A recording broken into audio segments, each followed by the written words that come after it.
August 4, 1981, Cherry Hills Village, Colorado. Sylvia Mae Quayle, a 34-year-old woman known for her daily coffee ritual with her father, never showed up that morning. When he went to check on her, he found a scene that would haunt him forever. Sylvia lay murdered in her own home, a window pried open, phone line cut.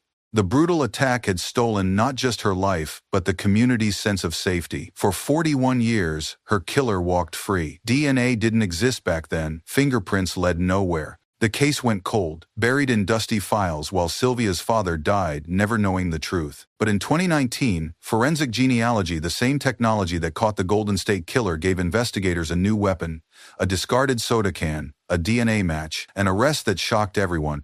After 4 decades of silence, justice finally had a name: David Dwayne Anderson. But would a jury believe the evidence after all these years? Before we get into the story, drop a comment with your country and the time right now. Sylvia Mae Quayle stood at her kitchen window, watching the morning sun paint Cherry Hills Village in golden light. At 34, she had built a quiet life in this affluent Colorado community, where neighbors knew each other's names and doors stayed unlocked. Her daily routine never changed. Every morning at 8, she would drive to her father's house for coffee and conversation. It was their sacred time together. This Tuesday morning in August 1981 felt no different from any other. Sylvia moved through her home with the same gentle efficiency that defined her character. She was known throughout the neighborhood for her kindness, her warm smile, and her devotion to family. Friends often said she had never met a stranger. Her life was predictable in the best possible way. She worked as a secretary at a local law firm, where her colleagues appreciated her attention to detail and cheerful demeanor. After work, she often volunteered at the community center, helping elderly residents with their paperwork and grocery shopping. Sylvia's world was small but meaningful, filled with people who genuinely cared about her well-being. Her house on South Belair Street reflected her personality perfectly. Every room was meticulously organized, with fresh flowers on the dining table and family photos lining the hallway. She had saved for years to buy the modest ranch-style home, taking pride in every improvement she made. The garden bloomed with her favorite roses, and she spent weekend mornings tending to the plants while listening to classical music through her open window. Neighbors often stopped to compliment her beautiful yard and chat about community events. Sylvia's relationship with her father was the cornerstone of her existence. Since her mother's death 5 years earlier,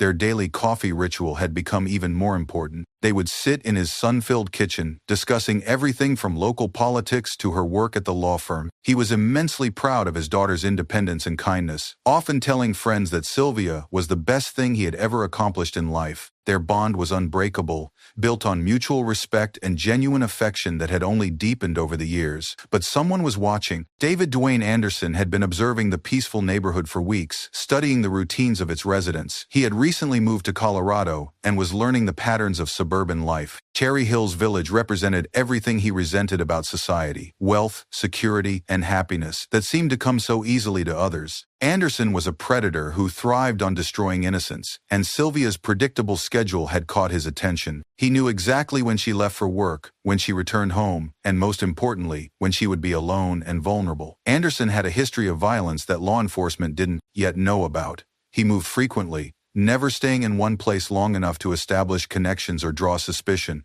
His childhood had been marked by abandonment and abuse, creating a man who viewed the world as fundamentally unfair. While others built lives filled with love and purpose, Anderson nursed grievances that had festered into something monstrous. He felt entitled to take what others had, whether it was their possessions, their security, or their lives. As Sylvia prepared to leave for her father's house, she performed her usual morning routine. She checked the locks on her windows, turned off the coffee maker, and grabbed her purse from the kitchen counter. The morning air was crisp and clean, typical for an August day in Colorado. She stepped outside and took a deep breath, appreciating the peaceful silence that surrounded her neighborhood. Birds chirped in the mature oak trees that lined the street, and she could smell the faint aroma of bacon cooking from a neighbor's kitchen. She never made it to her car. Anderson struck with calculated precision, having watched her routine long enough to know exactly when to act. He had disabled her car the night before, ensuring she would return to the house and be trapped. When Sylvia discovered her car wouldn't start, she went back inside to call her father and explain she would be late. That's when Anderson made his move. Entering through the window he had pried open while she was outside. The attack was swift and brutal. Anderson was driven by a rage that had been building for years, and Sylvia became the target of all his accumulated hatred toward a world that had rejected him. She fought bravely, her fingernails leaving scratches on his arms that would eventually provide crucial DNA evidence decades later. But she was no match for his size and savagery. The telephone line had been cut, preventing her from calling for help. Her cries for mercy fell on deaf ears as Anderson inflicted unimaginable suffering. Sylvia's father sat in his kitchen, checking the clock for the third time. 8:15, then 8:30. Sylvia was never late. Their morning coffee ritual had continued without interruption for years, and punctuality was one of her defining characteristics. He poured himself another cup and waited, worry creeping into his chest like cold fingers. Something felt wrong in a way he couldn't articulate, but a father's intuition was rarely mistaken. The coffee grew cold as he continued waiting. By 8:45, genuine concern had replaced mild irritation. Sylvia would have called if something had delayed her. She was thoughtful that way, always mindful of other people's time and feelings. He tried calling her house, but the phone rang endlessly with no answer. The busy signal would have been preferable to the hollow sound of unanswered rings echoing through empty rooms. By 9 o'clock, he could wait no longer. He grabbed his car keys with trembling hands and drove the familiar route to Sylvia's house, his mind racing through possible explanations. Maybe she had overslept, though that would be completely out of character. Perhaps she was ill and couldn't reach the phone. Or maybe there had been an accident in her driveway. Each scenario seemed unlikely, but they were better than the dark thoughts beginning to form in the back of his mind. When he arrived at Sylvia's house, her car sat in the driveway, immediately dispelling his theory about a traffic accident. The front door was locked, which was normal for the security-conscious neighborhood. He knocked loudly and called her name, pressing his ear to the door to listen for any sound of movement inside. The silence was unnatural and ominous, like the calm before a violent storm. Using the spare key she had given him for emergencies, he opened the door and stepped inside. The house felt different somehow, as if the very air had been poisoned by violence. He called out again as he moved through the familiar rooms, his voice echoing strangely in the silence. Everything appeared normal at first glance. No signs of burglary, no obvious disturbance, but something was terribly wrong. Then he found her. Sylvia lay in her bedroom, her life stolen by violence so brutal it seemed impossible in this quiet neighborhood. The scene was a horror movie playing out in real life, but there was no director to yell "cut" and no makeup artist to reveal the illusion. This was real, irreversible, and devastating. The window had been pried open, its screen torn and hanging at an odd angle. The telephone line was cut, explaining why his calls had gone unanswered. Signs of sexual assault were evident, adding another layer of violation to an already unthinkable crime. Her father's anguished cries brought neighbors running from their morning routines. Mrs. Henderson from next door arrived first, still wearing her bathrobe and slippers. She took one look at his face and knew something terrible had happened. Within minutes, the quiet street erupted into chaos as word spread through the close-knit community. Someone called the police, while others tried to comfort the devastated father who kept repeating that he should have come sooner. The Cherry Hills Village Police Department had never dealt with a crime of this magnitude. Most of their calls involved noise complaints, minor traffic violations, and the occasional domestic dispute. A brutal murder in their affluent community was unprecedented and shocking. The first officers on the scene were visibly shaken by the savagery of the attack, and they immediately called for backup and detectives from the larger Arapahoe County Sheriff's Office. Detective Maria Santos arrived at the scene within 30 minutes of the first call, her years of experience in Denver's homicide division having prepared her for the worst of human behavior. But even she was stunned by the brutality of Sylvia's murder. This wasn't a crime of passion between lovers, nor was it a robbery gone wrong. The level of violence suggested a predator who enjoyed inflicting pain, someone for whom the act of killing was as important as the killing itself. Santos immediately began documenting the scene with meticulous care. She photographed every detail from multiple angles, knowing that these images might be crucial evidence if the case ever went to trial. The forced entry through the bedroom window, the cut telephone line, the position of Sylvia's body, every element told part of the story of what had happened in those final, terrifying moments.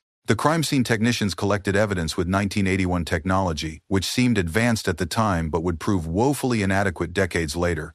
They dusted for fingerprints on every surface the killer might have touched, lifted footprint impressions from the soft soil outside the bedroom window, and carefully bagged any physical evidence that might contain traces of the perpetrator. They had no way of knowing that microscopic DNA evidence was present on Sylvia's body and clothing, evidence that would remain silent for nearly 40 years. The initial investigation moved quickly as Santos and her team worked around the clock to catch the killer while the trail was still fresh.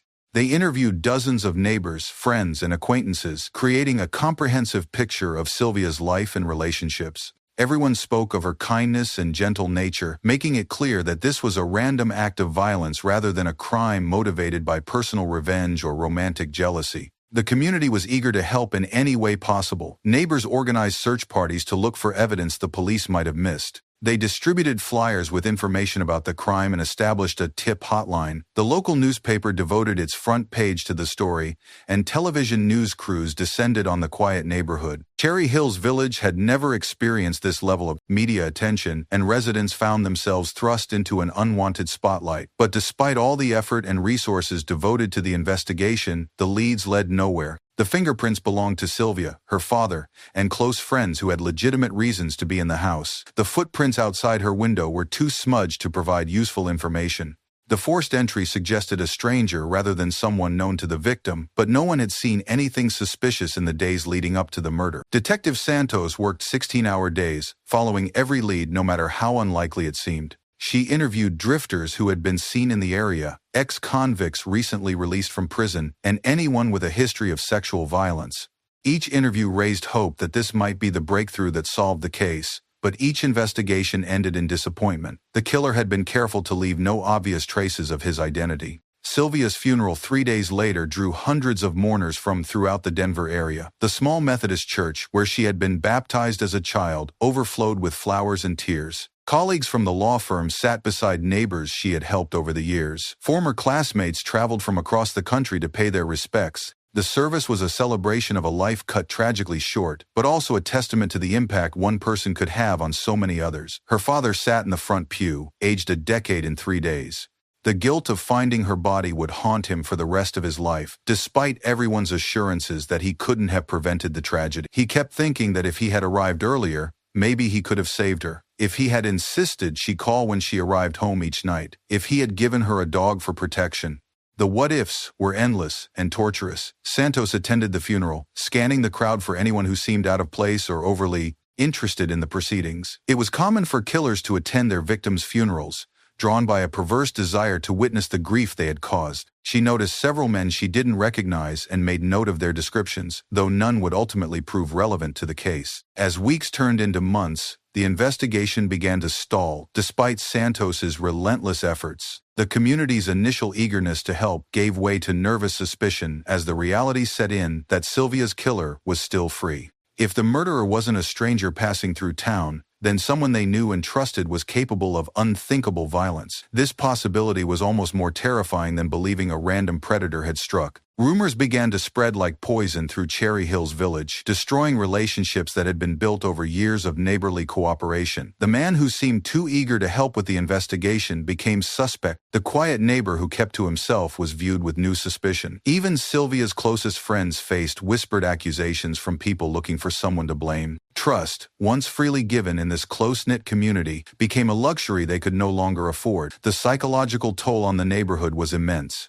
Children who had once played freely in their yards were now supervised constantly. Doors that had remained unlocked for generations now featured multiple deadbolts and security systems. Dog adoption from local shelters increased dramatically as families sought protection from an unknown threat. The very character of Cherry Hills Village had been fundamentally altered by one act of senseless violence. By 1982, the case had officially gone cold. Santos had exhausted every lead and followed every possible avenue of investigation. The evidence was carefully cataloged and stored in the police department's evidence room, where it would wait for nearly 4 decades. Active investigation ceased as Santos was reassigned to new cases, though Sylvia's murder would haunt her dreams for years to come. The killer had won through patience and silence. The impact of the unsolved case reverberated through the law enforcement community as well. Officers who had worked the investigation felt a profound sense of failure, knowing that somewhere a killer walked free because they hadn't been able to piece together the puzzle.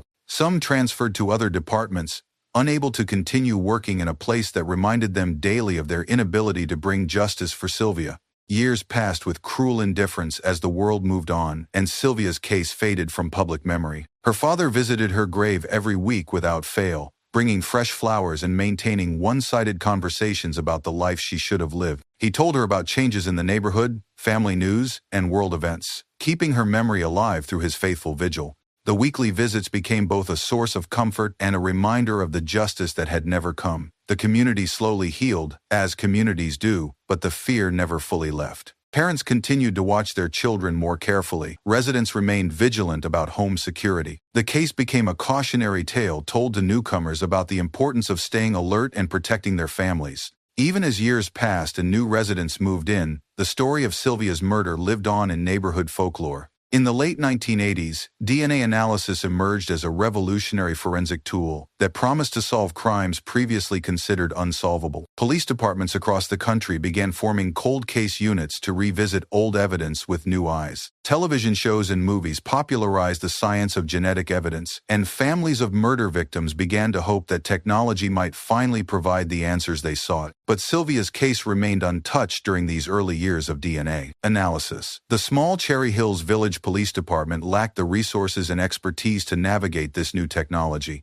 The evidence sat in storage, waiting for someone with the knowledge and determination to advocate for its testing. Sylvia's father continued his weekly vigils at her grave, his hair now gray and his steps slower, but his determination to see justice unchanged. The 1990s brought more advances in forensic science as DNA databases began connecting crimes across state lines. The Combined DNA Index System, or CODIS, was established to share genetic profiles between law enforcement agencies nationwide. Suddenly, a rape in California could be linked to a murder in New York through microscopic evidence invisible to the naked eye. Cold cases that had remained unsolved for decades were finally being resolved. Detective James Rodriguez joined the Arapahoe County Sheriff's Office in 1998, specializing in cold case investigations. Unlike many of his colleagues who preferred working active cases with fresh leads and immediate possibilities, Rodriguez was drawn to the challenge of solving seemingly impossible puzzles. He believed that every victim deserved justice, regardless of how much time had passed since their death. Rodriguez had heard about Sylvia's case from veteran officers who still remembered the brutal crime that had shattered Cherry Hills Village's sense of security. The details of the murder bothered him, particularly the level of violence involved and the lack of any clear motive. This wasn't a crime committed in the heat of passion or during the commission of another felony. It was the work of a predator who had planned and executed a calculated attack. In 2000, Rodriguez discovered Sylvia's file during a routine evidence audit designed to identify cases that might benefit from DNA testing. The brutality of the crime and the careful preservation of evidence made it an ideal candidate for genetic analysis. He decided to submit the DNA evidence to CODIS, hoping that the national database might contain a match that had been impossible to find using traditional investigative methods. The process of extracting and analyzing DNA from 20-year-old evidence was complex and time-consuming. The genetic material had degraded significantly over the years, requiring specialized techniques to amplify the tiny fragments that remained. Rodriguez worked closely with the Colorado Bureau of Investigation's forensic laboratory, which had the equipment and expertise necessary to process the delicate evidence. The results were devastating for everyone who had hoped DNA technology would finally solve Sylvia's case. No match was found in the CODIS database, meaning either the killer had never been arrested for a crime that required DNA sampling, or his genetic profile simply wasn't in the system yet. Once again, Sylvia's family faced the crushing weight of disappointment as another promised breakthrough failed to provide answers. Rodriguez tried to remain optimistic, explaining to Sylvia's father that DNA databases were constantly growing as more samples were added from convicted criminals across the country. Perhaps next year, or the year after, the right profile would be entered and the match would finally appear. But for a man who had already waited nearly 20 years for justice, the promise of future possibilities provided little comfort. Sylvia's father passed away in 2003, taking his grief and unanswered questions to the grave. At his funeral, family members and longtime friends spoke of a man broken by loss,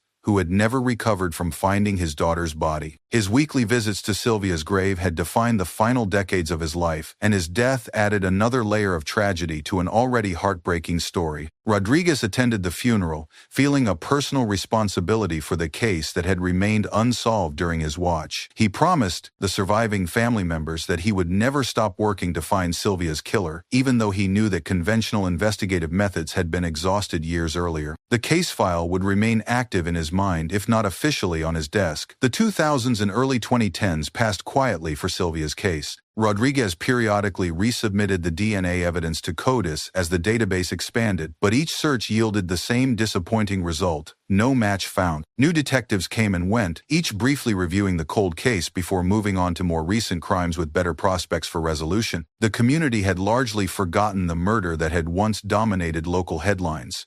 Technological advances in DNA analysis continued at a rapid pace during this period. Scientists developed new techniques for extracting genetic information from increasingly degraded samples. The sensitivity of testing improved dramatically, allowing analysts to generate profiles from evidence that would have been useless just years earlier. But despite these advances, Sylvia's case remained stubbornly unsolved. Then, in 2018, everything changed with the arrest of the Golden State Killer in California. Joseph James DeAngelo had evaded capture for decades despite being one of the most prolific serial offenders in American history. His arrest wasn't the result of traditional police work or a lucky break. Instead, investigators had used a revolutionary technique called forensic genealogy to identify him through distant relatives who had voluntarily submitted their DNA to public genealogy websites. The implications of this breakthrough were immediately apparent to cold case investigators across the country. If genetic genealogy could identify the Golden State Killer, it might be able to solve other seemingly impossible cases.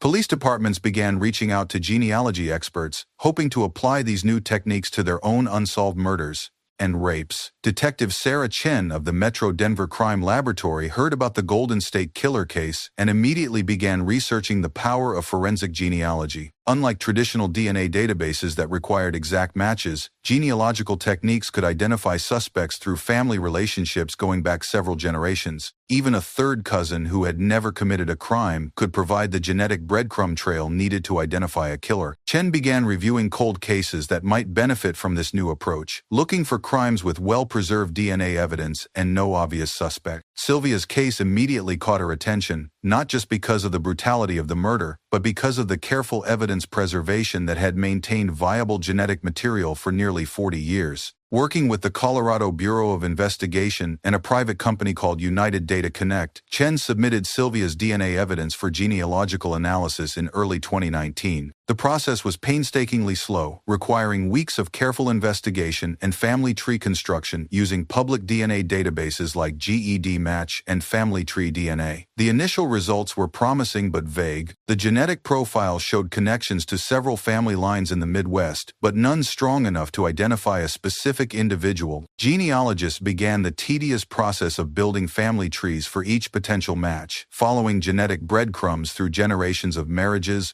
births, and deaths. Slowly, a pattern began to emerge from the genetic data. The strongest matches pointed to a family named Anderson, with roots in Nebraska and Colorado. Further investigation narrowed the focus to males of the right age who had lived in Colorado during 1981. The list of potential suspects grew shorter with each generation of genealogical research. After months of painstaking investigation, genealogists identified their prime suspect, David Dwayne Anderson, born in 1950 and currently living in a small Nebraska town. He had lived in Colorado during the early 1980s before moving away shortly after Sylvia's murder. The timing and location were perfect, but investigators needed more than circumstantial evidence to make an arrest. Chen and her team began conducting surveillance of Anderson in early 2020, working with Nebraska law enforcement to observe his daily routines. He lived quietly in a small town, working odd jobs and keeping to himself. To his neighbors, he seemed like any other aging retiree with a modest lifestyle and few social connections. They had no idea they lived next to a suspected killer. Anderson's isolated lifestyle worked in the investigators' favor, as it provided opportunities to collect DNA samples without his knowledge. They followed him to restaurants, grocery stores, and other public places, hoping he would discard something that could be tested. The breakthrough came when Anderson finished lunch at a local diner and threw away a soda can. Investigators carefully retrieved the can from the garbage and submitted it for expedited DNA testing. The results were unequivocal. The genetic profile from the soda can matched the DNA evidence collected from Sylvia's crime scene 39 years earlier. After 4 decades of investigation, they finally had their killer. Anderson's arrest on March 15, 2020, shocked his quiet Nebraska community.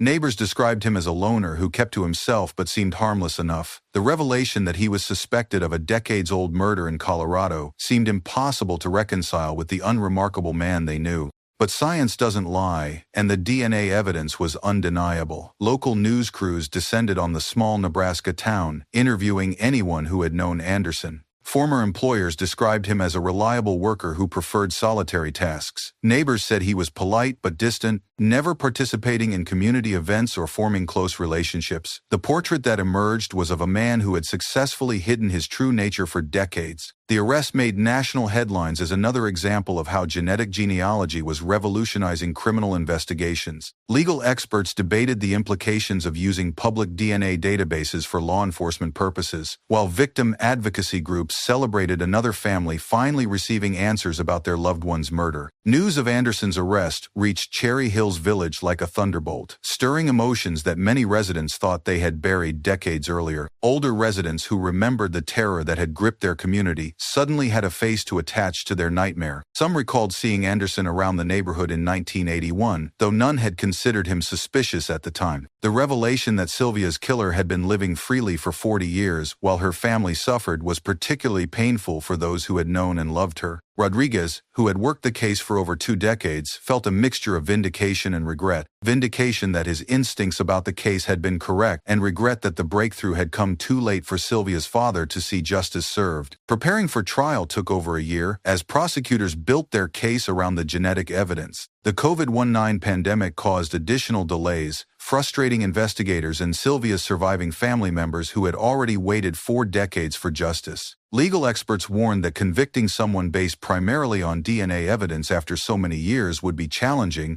as defense attorneys would surely attack the reliability of decades-old genetic material. The prosecution team, led by Deputy District Attorney Amy Johnson, methodically prepared their case. They brought in expert witnesses to explain the science behind genetic genealogy and the reliability of DNA evidence. They reconstructed the timeline of Anderson's movements in 1981, placing him in Colorado at the time of Sylvia's murder. Most importantly, they painted a picture of a brutal crime that had torn apart a family and terrorized a community. The first trial began in March 2022, exactly 41 years after Anderson's arrest. The courtroom was packed with Sylvia's surviving relatives, retired investigators who had worked the case, and curious observers drawn by the media attention. The prosecution presented what seemed like a compelling case built on cutting-edge forensic science and careful investigative work. Johnson methodically walked the jury through the events of August 4, 1981, using crime scene photos and witness testimony to recreate Sylvia's final hours.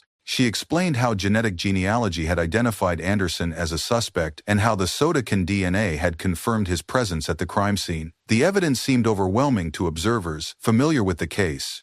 But Anderson's defense team, led by experienced criminal attorney Robert Mitchell, raised serious questions about the reliability of the genetic evidence. They argued that DNA could degrade significantly over 40 years, potentially leading to false matches. They questioned whether the genealogical techniques used to identify Anderson met the scientific standards required for criminal convictions. Mitchell also attacked the lack of corroborating evidence beyond the DNA match.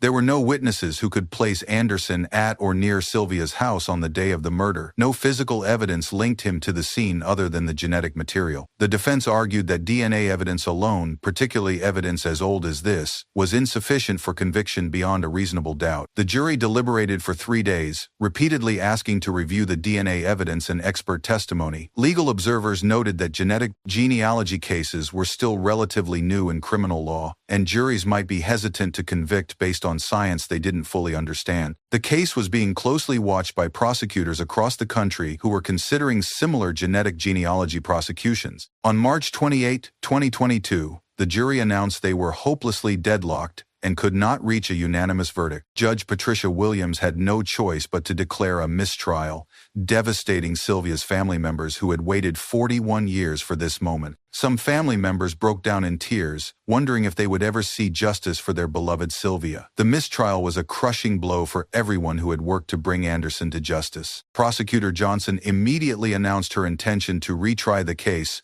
but legal experts warned that the second trial would be even more challenging. Anderson's defense team now knew exactly how the prosecution would present their case and could prepare more effective counter-arguments. Despite the setback, Johnson and her team began preparing for the second trial with renewed determination. They brought in additional expert witnesses to strengthen their explanation of genetic genealogy and address the defense's scientific challenges. They also worked to present the DNA evidence in simpler terms that jurors could more easily understand and trust. The second trial began on June 13, 2022.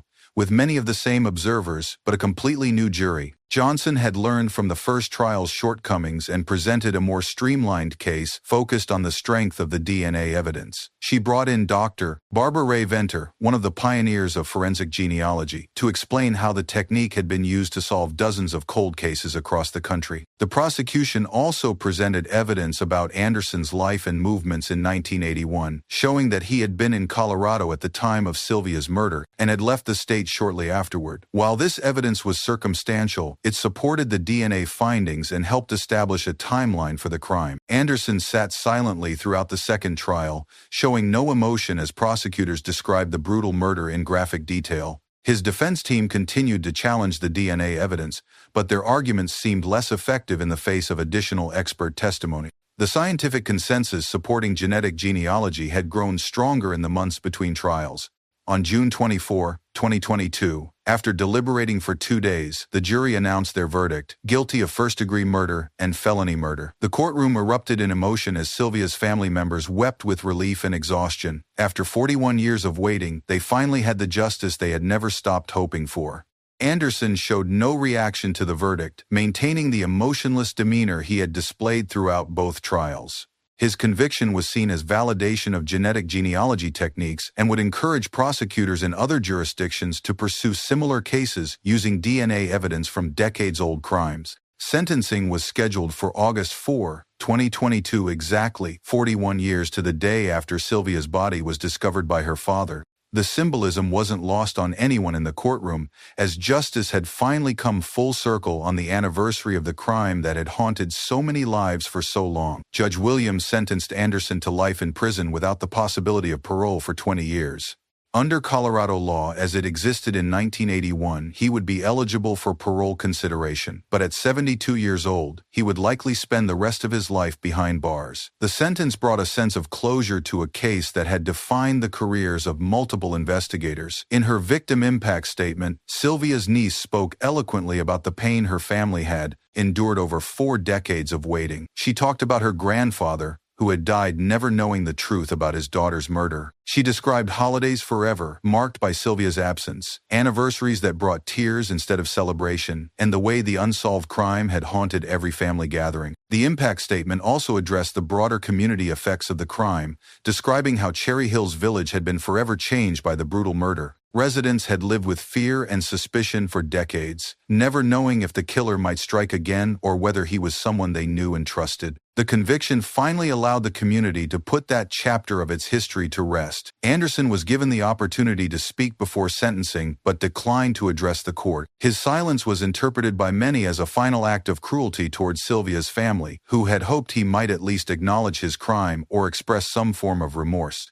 Some killers never admit their guilt, even when confronted with overwhelming evidence. In the weeks following the trial, media attention focused on the broader implications of the conviction for cold case investigations nationwide. Sylvia's case became a textbook example of how genetic genealogy could bring justice to families who had given up hope after decades of disappointment. Police departments across the country began reviewing their unsolved cases with renewed optimism. Detective Chen, who had championed the use of genetic genealogy in Sylvia's case, received recognition from law enforcement organizations and victim advocacy groups. But she consistently insisted that the real heroes were Sylvia's family members who had never given up hope and the investigators who had preserved evidence for 4 decades without knowing if it would ever be useful. The case also highlighted the critical importance of proper evidence preservation in unsolved crimes. The DNA evidence that ultimately convicted Anderson had been carefully maintained in police storage for over 40 years, surviving multiple moves and administrative changes.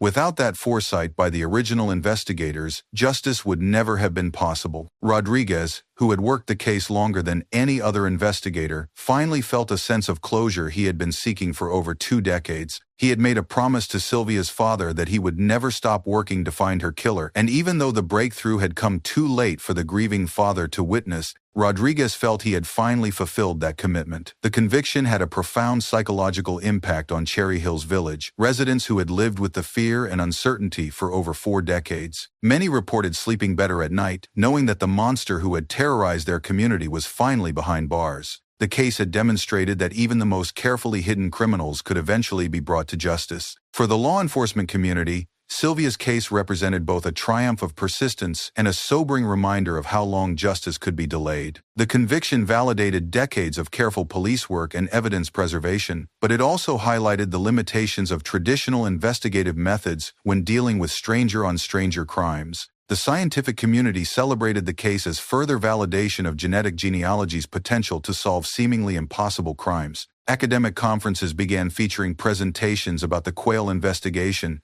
and research papers analyzed the techniques used to identify Anderson through distant family relationships. As news of the conviction spread internationally, law enforcement agencies in other countries began exploring how genetic genealogy might be applied to their own unsolved cases. The technique that had originated in the United States was beginning to influence criminal investigations worldwide, offering hope to families everywhere who had been waiting for answers. The anniversary of Anderson's sentencing brought renewed media attention to genetic genealogy and its growing role in criminal investigations. Documentary filmmakers expressed interest in telling Sylvia's story, though her family remained protective of her memory and wanted any portrayal to focus on her life rather than sensationalizing her death. Victim advocacy groups used the anniversary to push for increased funding for cold case investigations and genetic genealogy programs. They argued that every family deserved the same persistence and resources that had finally brought justice for Sylvia. The case had become a rallying cry for reforming how the criminal justice system approached unsolved crimes.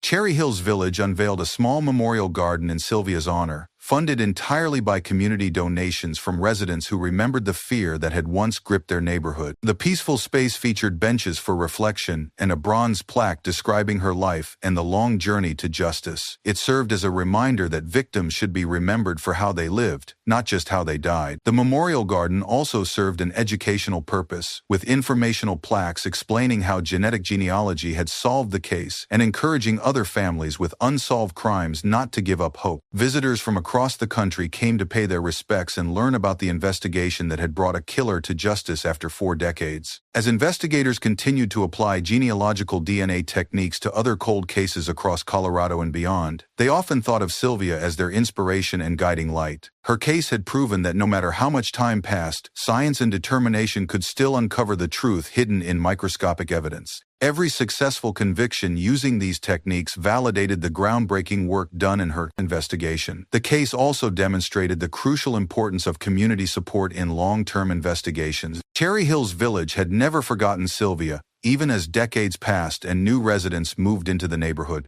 Their collective memory and unwavering commitment to finding her killer had been instrumental in keeping the case alive when it might otherwise have been forgotten entirely. Law enforcement training programs across the country began, including genetic genealogy, as a standard investigative tool, with Sylvia's case serving as the primary example of how the technique could solve even the most challenging cold cases. Police academies revised their curricula to include courses on DNA evidence preservation and the importance of maintaining hope even when cases seemed impossible to solve. Anderson's life in prison was unremarkable and isolated, much like his existence in the outside world had been. He maintained his innocence despite the overwhelming scientific evidence and showed no interest in providing closure to investigators or Sylvia's family. His silence was interpreted as another cruelty inflicted on those seeking answers, but his conviction spoke louder than any confession ever could. Prison officials noted that Anderson kept to himself, avoiding contact with other inmates and showing no signs of remorse for his crimes. Psychological evaluations suggested he was a classic example of an antisocial personality who viewed others as objects to be used rather than human beings deserving of respect and compassion. For forensic scientists around the world, Sylvia's case represented a perfect convergence of preserved evidence, advancing technology, and investigative persistence. It became a model for how cold cases should be approached in the modern era, demonstrating that even crimes from the pre-DNA era could be solved using contemporary scientific methods. Universities began offering specialized courses in forensic genealogy, with Sylvia's case serving as the foundational example of how genetic family trees could identify criminals who had evaded traditional investigation methods. Students studied every aspect of the investigation, from evidence collection to trial strategy, learning valuable lessons about patience, persistence, and the power of scientific advancement. The psychological impact of the case's resolution extended far beyond Cherry Hills Village, affecting cold case investigators and victim families nationwide. Many reported feeling renewed hope about cases they had previously considered unsolvable. Support groups for families of murder victims saw increased participation as people gained confidence that justice might still be possible even after decades of disappointment. Crime victim support organizations across Colorado and throughout the country saw a significant increase in interest following Sylvia's case resolution. Counselors reported that families who had given up hope were now reaching out about decades-old cases, inspired by the possibility that their loved ones might also receive justice through genetic genealogy techniques. As Sylvia's case entered its second year post-conviction,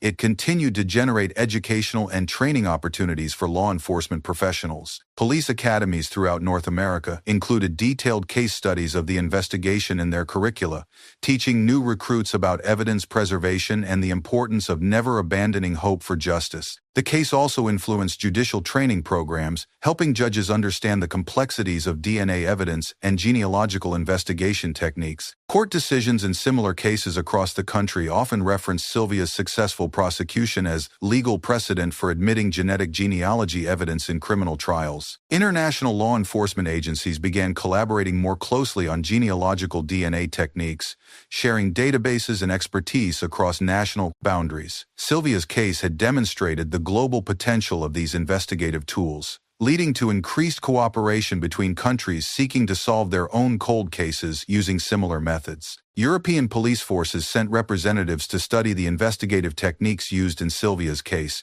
hoping to apply similar methods to unsolved crimes in their own jurisdiction. The case had become internationally significant, influencing criminal investigations on multiple continents and inspiring cooperation between law enforcement agencies worldwide. The technology that had solved Sylvia's case continued evolving at an unprecedented pace, with new algorithms improving the accuracy of familial matching while expanding databases increased the likelihood of finding genetic connections. What had seemed miraculous when first applied to her case in 2019 was becoming routine investigative procedure by 2023. Software companies specializing in forensic genealogy began citing Sylvia's case in their marketing materials, using her story to demonstrate the life-changing potential of their products. While some critics worried about the commercialization of criminal justice, supporters argued that increased investment would lead to better tools and more solved cases. Privacy legislation struggled to keep pace with the rapid advancement of genetic genealogy technology. Lawmakers in multiple states debated how to balance public safety concerns with individual privacy rights, often using cases like Sylvia's to illustrate the benefits of genetic investigation while acknowledging legitimate concerns about genetic surveillance. Civil liberties organizations raised important questions about the use of public genealogy databases for law enforcement purposes, arguing that people who voluntarily submitted DNA for family research never intended to help solve crimes. However, families of murder victims countered that privacy concerns should not prevent justice for violent criminals. For the genealogy companies whose platforms had enabled Sylvia's case to be solved, the conviction represented both validation of their technology and increased responsibility for its ethical use. Companies like GED Match and Family Tree DNA found themselves at the center of debates about privacy, law enforcement access, and the appropriate use of genetic information. Some genealogy users opted out of law enforcement matching after learning about cases like Sylvia's, while others specifically volunteered their information to help solve violent crimes. The companies struggled to balance these competing interests while maintaining their primary mission of helping people discover their family histories. As the case's influence continued to spread throughout the criminal justice system, it inspired legislative proposals for a national cold case database that would coordinate genetic genealogy efforts across state lines. Advocates argued that federal coordination could help solve cases involving suspects who had moved frequently between states, like Anderson had done. The success of Sylvia's case also led to dramatically increased funding for forensic laboratories specializing in genetic genealogy. Government grants and private donations poured in to support these programs, allowing more cold cases to be investigated using breakthrough techniques that had once seemed like science fiction. Sylvia's story became required reading in criminology and forensic science programs across North America, illustrating how persistence, technology, and community support could combine to overcome seemingly impossible investigative challenges. Students analyzed every aspect of the case,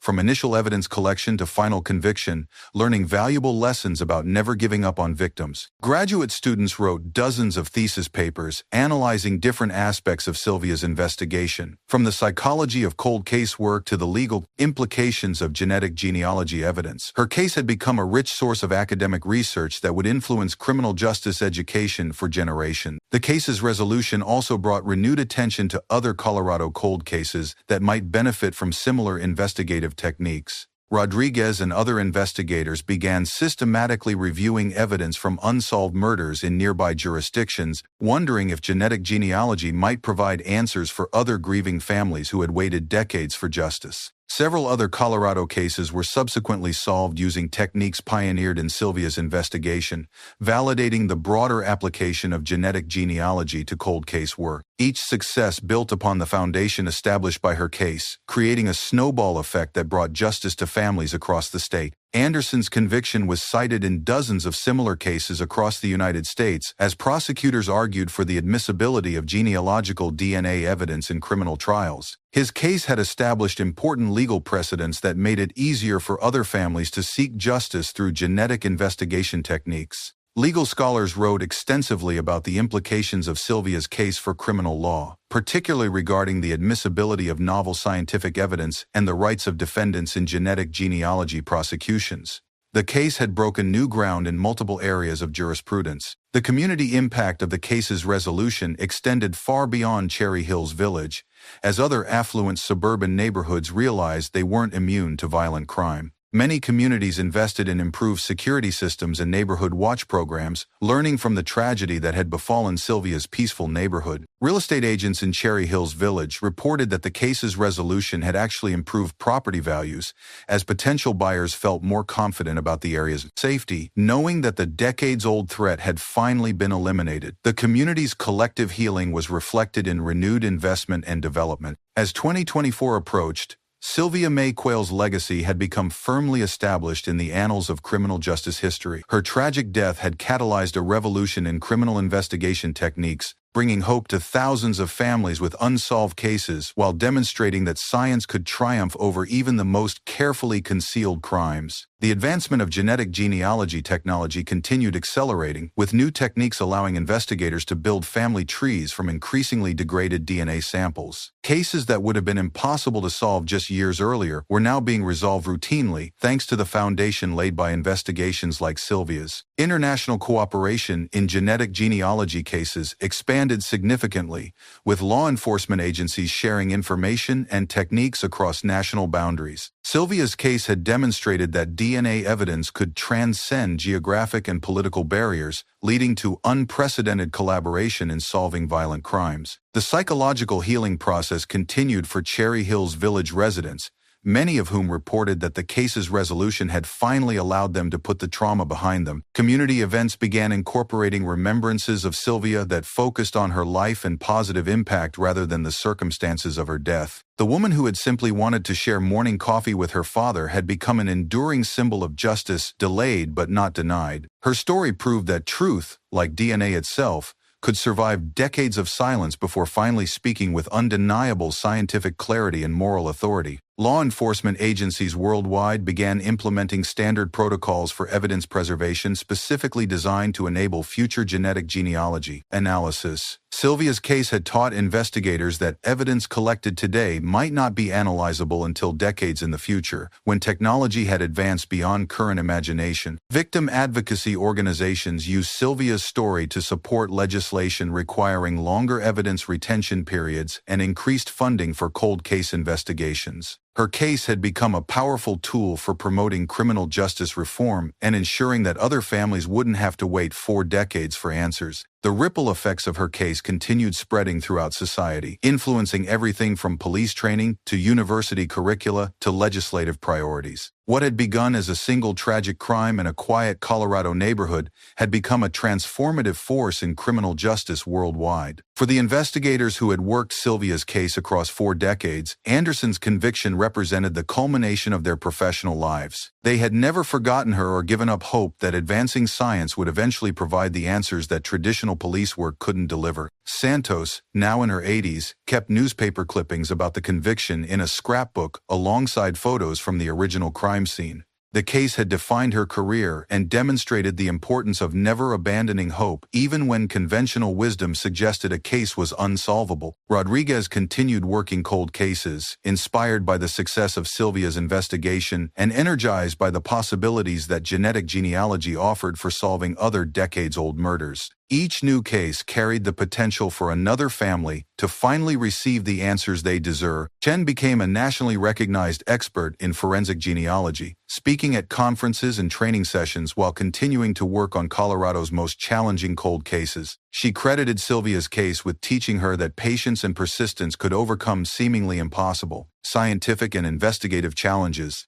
As 2025 began, Anderson's appeals had been systematically denied by higher courts, cementing his conviction and ensuring that he would spend his remaining years in prison. The scientific evidence was too strong and the investigative techniques too well established for appellate courts to overturn the jury's verdict. Legal experts noted that Anderson's failed appeals had actually strengthened the legal foundation for genetic genealogy evidence in criminal cases. Each court decision upholding his conviction made it easier for prosecutors in other jurisdictions to use similar evidence in their own cases. The case continued generating academic interest, with new research papers examining different aspects of the investigation and its broader implications for criminal justice. Sylvia's story had become a rich source of scholarly analysis that would influence academic understanding of cold case work for decades to come. Documentary filmmakers finally received permission from Sylvia's family to tell her story, resulting in a respectful portrayal that focused on her life, the persistence of investigators, and the triumph of science over criminal cunning. The film won awards at multiple festivals and brought her story to an even wider audience. Sylvia's gravesite continued serving as a pilgrimage destination for advocates of cold case investigation and families seeking hope for their own unsolved cases. Visitors left flowers, notes of gratitude, and personal items representing their own quests for justice. The Memorial Garden in Cherry Hills Village expanded with additional features, including educational displays about genetic genealogy and its role in solving cold cases. The peaceful space had become both a tribute to Sylvia and an educational resource for visitors learning about advances in criminal investigation. Community leaders in Cherry Hills Village established an annual scholarship in Sylvia's name for students pursuing careers in forensic science or criminal justice. The scholarship ensured that her legacy would continue inspiring future generations of investigators and scientists. The scholarship recipients often visited Sylvia's memorial garden and gravesite, connecting personally with the case that had made their education possible. Many went on to work in genetic genealogy or cold case investigation, carrying forward the mission of bringing justice to long-forgotten victims. As the case approached its 5th anniversary post-conviction, Sylvia Mae Quayle's impact on criminal justice had become immeasurable. Police departments worldwide had adopted investigative techniques pioneered in her case, leading to hundreds of additional cold case solutions and bringing closure to families who had given up hope. The genetic genealogy industry had grown exponentially, driven partly by the success of high-profile cases like Sylvia's. What had once been an experimental technique used by a handful of pioneers had become a standard tool in law enforcement's arsenal against unsolved violent crime. Universities established dedicated programs in forensic genealogy, training the next generation of investigators in techniques that hadn't existed when Sylvia was murdered. Her case served as the foundational example in these programs, demonstrating both the potential and the challenges of using genetic evidence to solve decades-old crimes. Privacy advocates and law enforcement organizations had found common ground in developing ethical guidelines for genetic genealogy investigations, using lessons learned from cases like Sylvia's to balance public safety needs with individual privacy rights. In the end, Sylvia Mae Quayle had received the justice she deserved, though it had taken 41 years to arrive. More importantly, her case had given hope to every family still waiting for answers about their own unsolved tragedies. Her legacy lived on in every cold case solved through genetic genealogy, every criminal brought to justice through scientific advancement, and every family finally given closure after decades of uncertainty. The quiet woman from Cherry Hills Village, who had simply wanted to share morning coffee with her father, had found her voice through the tireless work of investigators who refused to give up and the advancing science that finally made the impossible possible. Her story would be remembered not just for the horror of her death, but for the triumph of human persistence and scientific progress over criminal impunity. Justice for Sylvia Mae Quayle had taken 4 decades to arrive, but when it finally came, it changed everything about how society approaches unsolved violent crime. Her case proved that truth, like genetic evidence itself, can survive decades of silence before finally speaking with undeniable clarity. In bringing her killer to justice, investigators had also brought hope to thousands of other families still waiting for their own answers. And in a quiet corner of Cherry Hills Village, surrounded by rose bushes she had planted decades earlier, Sylvia's memorial garden stood as a testament to the power of love, persistence, and the unbreakable human commitment to justice. Visitors often remarked that the peaceful space seemed to radiate hope, a fitting tribute to a woman whose tragic death had ultimately become a beacon of light for others lost in the darkness of unsolved grief. The case that had begun with a father's anguished cries in 1981 had ended with a conviction that echoed around the world, proving that some bonds, between family, between investigators and victims, between justice and truth, are stronger than time itself. As Sylvia prepared to leave for her father's house, she had no idea that these would be her final moments of normalcy. Outside, a figure moved through the shadows of her well-manicured neighborhood. The predator had chosen his target. The peaceful morning was about to become a nightmare that would haunt Cherry Hills Village for decades. Sylvia's father sat in his kitchen checking the clock for the 3rd time. 8:15, then 8:30. Sylvia was never late. Their morning coffee ritual had continued without interruption for years. He poured himself another cup and waited, worry creeping into his chest like cold fingers. By 9 o'clock, he could wait no longer. He drove the familiar route to Sylvia's house, his hands gripping the steering wheel tighter with each passing block. Something was wrong. He could feel it in his bones. When he arrived at Sylvia's house, her car sat in the driveway. The front door was locked. He called her name. No answer. Using the spare key she had given him, he opened the door and stepped inside. The silence felt heavy, unnatural. He called out again as he moved through the house. Then he found her. Sylvia lay in her bedroom, her life stolen by violence so brutal it seemed impossible in this quiet neighborhood. The window had been pried open. The telephone line was cut. Signs of sexual assault were evident. She had been stabbed and shot. The scene was a horror movie playing out in real life. Her father's anguished cries brought neighbors running. Within minutes, Cherry Hills Village erupted into chaos. Police cars lined the street. Neighbors gathered on sidewalks, whispering in disbelief. In a community where the biggest crime was usually a stolen bicycle, this level of violence felt like an invasion from another world. Detective Maria Santos arrived at the scene within 30 minutes of the first call. She had worked homicides for 8 years, but the brutality of Sylvia's murder shook her to the core. This wasn't a crime of passion or a robbery gone wrong. This was the work of someone who enjoyed inflicting pain. The initial investigation moved quickly. Santos and her team interviewed dozens of neighbors, friends, and acquaintances. They dusted for fingerprints, collected evidence, and followed every lead. The community was eager to help. Everyone wanted to find the monster who had shattered their sense of security. But the leads led nowhere. The fingerprints belonged to Sylvia, her father, and close friends who had legitimate reasons to be in the house. The forced entry suggested a stranger, but no one had seen anything suspicious. The killer had vanished like smoke. Sylvia's funeral 3 days later drew hundreds of mourners. The small church overflowed with flowers and tears. Her father sat in the front pew, aged a decade in 3 days. The guilt of finding her body would haunt him for the rest of his life. He kept thinking that if he had arrived earlier, maybe he could have saved her. As weeks turned into months, the investigation began to stall. Detective Santos worked 16-hour days, following leads that evaporated under scrutiny. The community's initial eagerness to help gave way to nervous suspicion. If the killer wasn't a stranger, then someone they knew was capable of this horror. Rumors began to spread like poison through Cherry Hills Village. Neighbors eyed each other with new suspicion. The man who seemed too eager to help with the investigation. The quiet neighbor who kept to himself. Even Sylvia's closest friends faced whispered accusations. Trust, once freely given, became a luxury the community could no longer afford.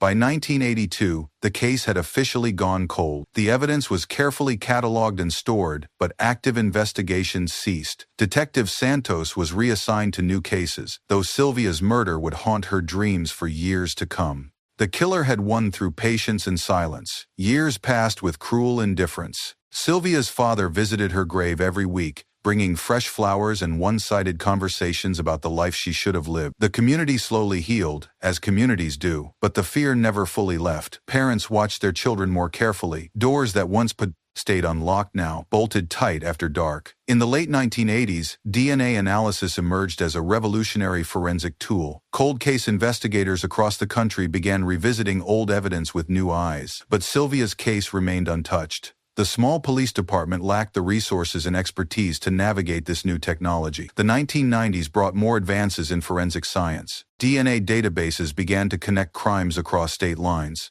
But Sylvia's evidence sat in storage, waiting for someone to advocate for her memory. Her father continued his weekly vigils at her grave, his hair now gray, his steps slower, but his determination unchanged. In 2000, Detective James Rodriguez, newly assigned to cold cases, discovered Sylvia's file during a routine evidence audit. The brutality of the crime and the lack of resolution bothered him. He decided to submit the DNA evidence to CODIS, the FBI's combined DNA index system. The results were devastating. No match found. Once again, Sylvia's family faced the crushing weight of disappointment. The promised breakthrough of DNA technology had failed them. Hope, which had flickered briefly, died again. Sylvia's father passed away in 2003, taking his grief and unanswered questions to the grave. At his funeral, family members spoke of a man broken by loss, who had never recovered from finding his daughter's body. His death added another layer of tragedy to an already heartbreaking story. The 2000s and early 2010s passed quietly. Sylvia's case file gathered dust. New detectives came and went,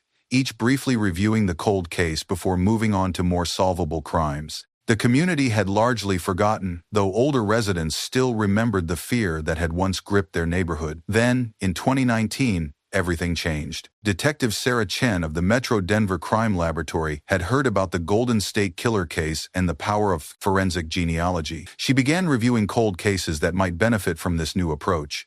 Sylvia's case immediately caught her attention. Forensic genealogy worked differently than traditional DNA databases. Instead of looking for exact matches, it built family trees using public DNA databases like GEDmatch. Even a distant relative could provide the crucial link needed to identify a suspect. Working with the Colorado Bureau of Investigation and United Data Connect, Chen submitted Sylvia's DNA evidence for genealogical analysis. The process was painstaking, requiring weeks of careful investigation and family tree construction, but slowly, a pattern emerged. The genetic trail led to a family name, Anderson. Further investigation narrowed the focus to David Dwayne Anderson, a man living in Nebraska who had once resided in Colorado. Born in 1950, he would have been 31 at the time of Sylvia's murder. The profile fit. Investigators began surveillance of Anderson in early 2020. He lived quietly in a small Nebraska town, working odd jobs and keeping to himself. To his neighbors, he seemed like any other aging retiree. They had no idea they lived next to a suspected killer. The breakthrough came when Anderson discarded a soda can after lunch at a local diner. Investigators retrieved the can from the garbage and submitted it for DNA testing.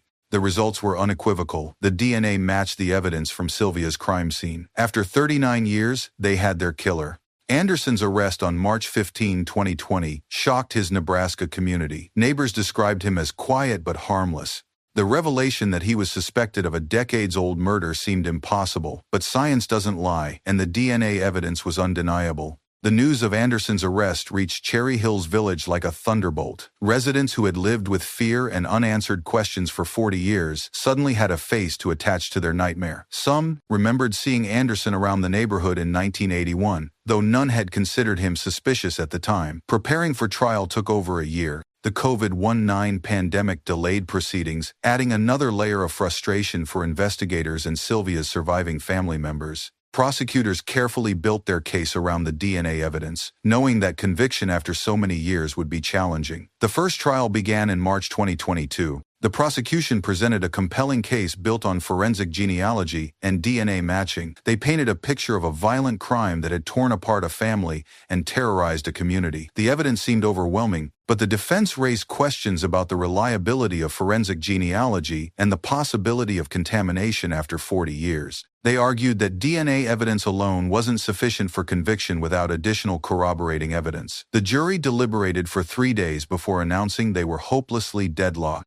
The mistrial was a crushing blow for Sylvia's surviving relatives. They had waited 41 years for this moment, only to watch it slip away again. Some family members wondered if they would ever see justice. The system that had failed them in 1981 seemed to be failing them again. But prosecutors refused to give up. They regrouped and prepared for a second trial, scheduled for June 2022. This time, they were determined to present an even stronger case. They brought in additional expert witnesses to explain the science behind forensic genealogy and strengthen the DNA evidence. The second trial began on June 13, 2022. The courtroom was packed with family members, investigators, and curious observers.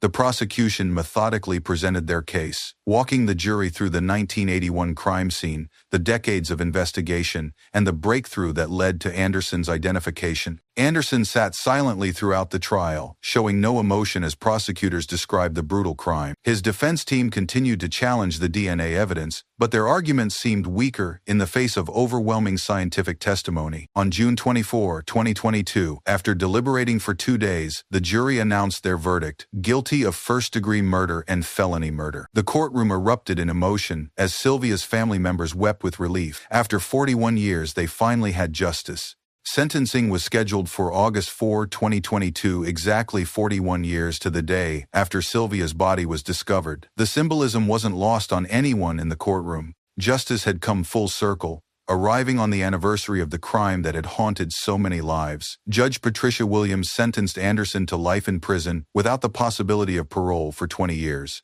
Under 1981 law, he would be eligible for parole, but at 72 years old, he would likely spend the rest of his life behind bars. In her victim impact statement, Sylvia's niece spoke of the pain her family had endured. She talked about her grandfather, who died never knowing the truth. She described holidays forever marked by absence, anniversaries that brought tears instead of celebration. The crime had stolen not just Sylvia's life, but pieces of everyone who loved her. Anderson showed no remorse during sentencing. He maintained his innocence despite the overwhelming evidence. His lack of emotion only reinforced the jury's belief that they had convicted the right man. Some predators never acknowledge their crimes, even when caught. The conviction brought closure to Cherry Hills Village, though many residents admitted the fear had never completely left. The knowledge that a killer had walked among them for years was deeply unsettling. Some wondered how many other unsolved crimes might have similar explanations. In the weeks following the trial, media attention focused on the role of forensic genealogy in solving cold cases. Sylvia's case became a textbook example of how new technology could bring justice to families who had given up hope.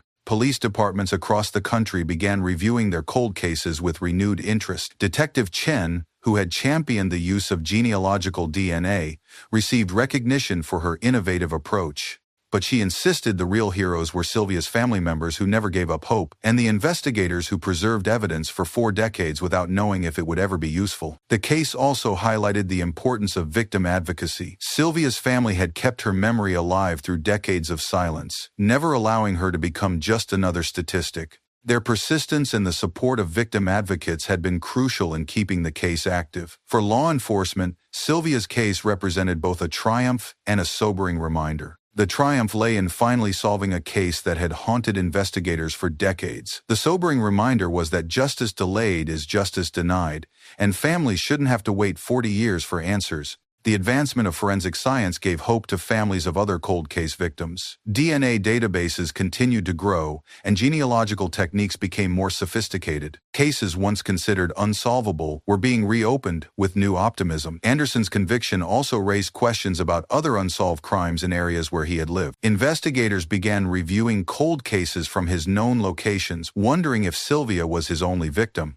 Serial offenders rarely stop after one crime, and the brutality of Sylvia's murder suggested someone capable of repeat violence. The scientific community celebrated the case as validation of forensic genealogy's potential. What had begun as an experiment with public DNA databases had evolved into a powerful tool for law enforcement. The technique that had caught the Golden State Killer had now solved another decades-old case. Privacy advocates raised concerns about the use of genealogical databases for law enforcement purposes. They worried about the implications of genetic surveillance and the potential for misuse. But families of victims argued that justice should take precedence over privacy concerns for criminals. For Sylvia's surviving relatives, the conviction brought a mixture of relief and continued grief. Justice couldn't bring her back or erase 40 years of pain, but it provided something they had thought impossible: answers. They finally knew who had killed their beloved Sylvia and why she had been taken from them. The case became required reading in forensic science programs across the country. Students studied how evidence preservation, technological advancement, and investigative persistence had combined to solve an impossible case. Sylvia's tragedy became a teaching tool for the next generation of crime fighters. Cherry Hills Village gradually returned to normal, though residents admitted the area would never feel quite the same. The knowledge that evil could hide in plain sight for decades had forever changed their perspective. But there was also relief in knowing the monster had finally been caught. Anderson's appeals were quickly denied. The DNA evidence was too strong, and the forensic genealogy techniques too scientifically sound. He would spend his remaining years in prison, finally paying for a crime he had escaped for 4 decades. As news of the conviction spread nationally, other police departments began investing in genealogical DNA analysis. Grant money became available for cold case units, and training programs educated investigators on the new techniques. Sylvia's case had catalyzed a revolution in criminal investigation. The victim advocacy community also gained strength from the case. Organizations that supported families of murder victims pointed to Sylvia's story as proof that persistence pays off. They encouraged other families to never give up hope, no matter how much time had passed. Sylvia's gravesite became a pilgrimage destination for advocates of cold case investigation. Visitors left flowers and notes, thanking her for being the face of justice delayed but not denied. Her headstone, once a symbol of unanswered questions, now represented hope for other families. As the first anniversary of Anderson's conviction approached, Cherry Hills Village planned a memorial service for Sylvia. The community that had been terrorized by her murder wanted to honor her memory properly.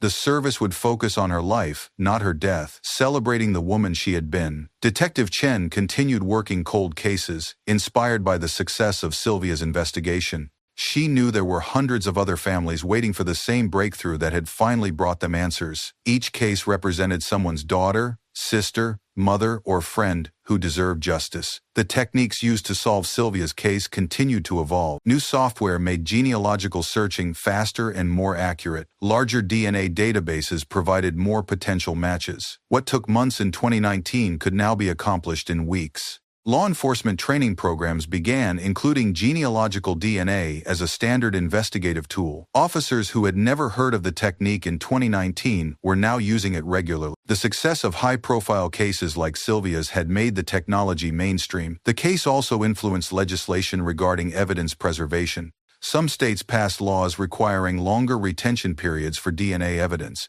ensuring that future technological advances could be applied to cold cases. Sylvia's legacy was changing how the justice system approached unsolved crimes. For the investigators who had worked the case over 4 decades, Anderson's conviction represented the culmination of their careers. They had never forgotten Sylvia or given up hope that science would eventually provide answers. Their patience and persistence had finally been rewarded. As 2023 began, Sylvia's case continued to inspire law enforcement agencies worldwide. International conferences featured presentations about the investigation, sharing techniques and lessons learned. A case that began in a small Colorado town had become globally significant. The impact extended beyond law enforcement. Genealogy companies reported increased interest in their services as people became aware of their potential to solve crimes. Some users volunteered their DNA specifically to help law enforcement, while others opted out over privacy concerns. Academic researchers studied the case as an example of how technological advancement could revolutionize criminal justice. Papers were published analyzing the investigation's methodology and its implications for future cold case work. Sylvia's murder had become a textbook case study. The anniversary of Anderson's sentencing brought renewed media attention to the case. Documentary filmmakers expressed interest in telling Sylvia's story, though her family remained protective of her memory.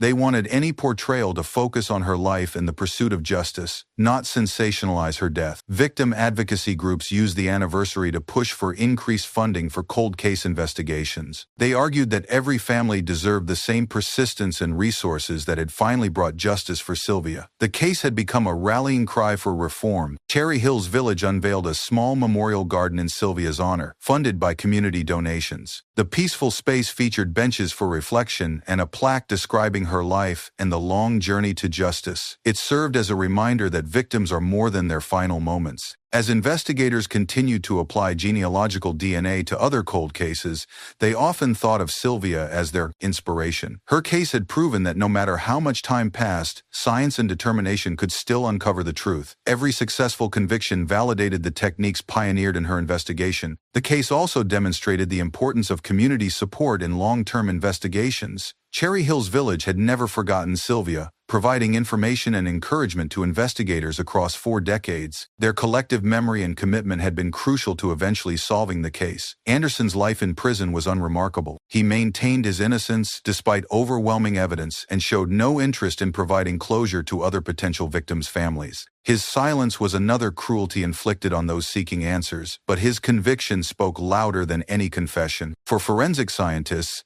Sylvia's case represented a perfect storm of preserved evidence, advancing technology, and investigative persistence. It became a model for how cold cases should be approached in the modern era. The techniques used were now being taught in universities worldwide. The psychological impact of the case's resolution extended throughout Cherry Hills Village. Residents reported sleeping better, feeling safer, and regaining some of the trust that had been shattered in 1981. The monster that had haunted their community for decades was finally caged. Crime victim support organizations saw increased interest in their services as other families gained hope from Sylvia's story. Counselors reported more families reaching out about cold cases, inspired by the possibility that their loved ones might also receive justice. As Sylvia's case entered its second year post-conviction, it continued to generate educational opportunities. Police academies included it in their curricula, teaching cadets about evidence preservation and the importance of never giving up on victims. Her story was shaping the next generation of law enforcement. The case also influenced judicial training, helping judges understand the complexities of DNA evidence and genealogical investigation. Court decisions in similar cases often reference Sylvia's successful prosecution as precedent for admitting genetic genealogy evidence. International law enforcement agencies began collaborating more closely on genealogical DNA techniques, sharing databases and expertise. Sylvia's case had demonstrated the global potential of these tools, leading to increased cooperation across borders. The technology that solved Sylvia's case continued evolving rapidly. New algorithms improved the accuracy of familial matching, while expanding databases increased the likelihood of finding connections. What seemed miraculous in 2019 was becoming routine by 2023. Privacy legislation struggled to keep pace with technological advancement. Lawmakers debated how to balance public safety with individual privacy rights, often using cases like Sylvia's to illustrate the benefits of genetic investigation while acknowledging legitimate privacy concerns. For the companies that provided genealogical DNA services, Sylvia's case represented both validation and responsibility. Their platforms had helped solve a decades-old murder, but they also had to address user concerns about law enforcement access to genetic information.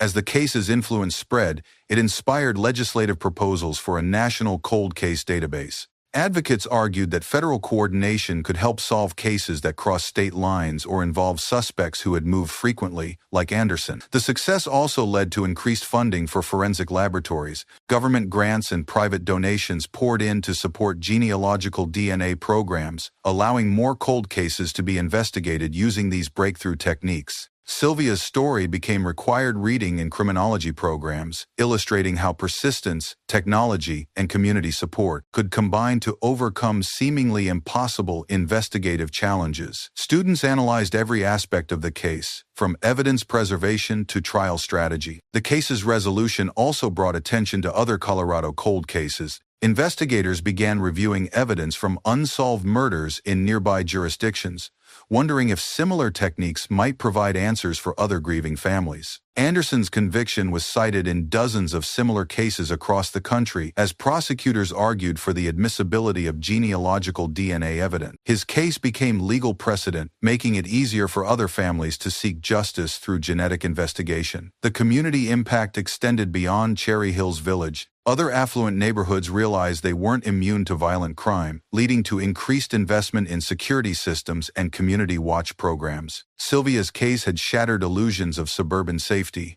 As 2024 approached, Sylvia Mae Quayle's legacy was secure. Her tragic death had catalyzed a revolution in criminal investigation, bringing hope to thousands of families with unsolved cases. Though she couldn't be brought back, her memory lived on in every cold case solved through genealogical DNA. The woman who had simply wanted to share morning coffee with her father had become a symbol of justice delayed but not denied. Her story proved that truth, like DNA, can survive decades of silence before finally speaking with undeniable clarity. In the end, Sylvia Mae Quayle received the justice she deserved, and in the process, she gave hope to every family still waiting for answers. Her case would be remembered not just for the horror of her death, but for the triumph of science, persistence, and the unbreakable bonds of love that refused to let victims be forgotten. The quiet woman from Cherry Hills Village had found her voice through the tireless work of investigators who refused to give up and the advancing science that finally made the impossible possible. Her legacy would live on in every cold case solved, every family given closure, and every criminal brought to justice through the techniques pioneered in her name.